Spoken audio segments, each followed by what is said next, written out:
Буга чейин өзүбүз дагы экөөбүз чогуу барып дагы көргөнбүз. Эң көйгөйлүү болгон Ош шаарына кире бериштеги Т-образный жол сметалык баасы чыктыбы? Жумуш кайсы күндөн башталат? Сиздерде план барбы ошол боюнча?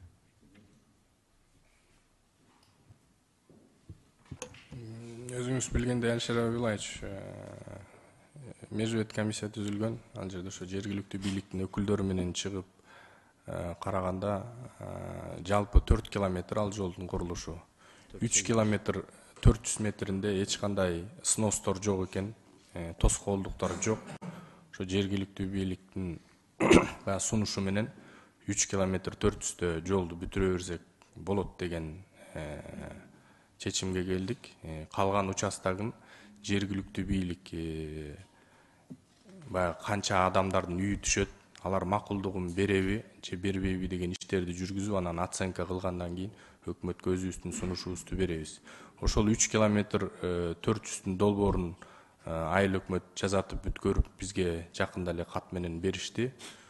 150 так эсимде жок, бир 150 миллион сом деп беришти го дейм, немен сметалык баасын. Биз ошо сунушту өкмөткө жөнөттүк. Рахмат. Талант Осмонбекович, бая күнү чогуу көрдүк, ал жерде көйгөйдүчү. Чындыгында көйгөй өтө чоң. Азыркы күндө ошол жергиликтүү бийликтин демилгеси менен ошо салынган шагыл жол менен дагы уже бир топ биздин жүргүнчүлөр жеңилденүү сезе башташты да. Уже ошол жолдон каттай баштады. Эгерде азыркы ушул программанын негизинде эми 150 миллионду тапсак болот.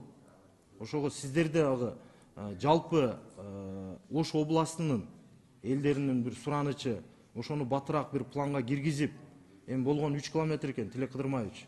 Эми өзүңүз көрүп келдиңиз жеринен. Көйгөйдү көрдүңүз бардыгын.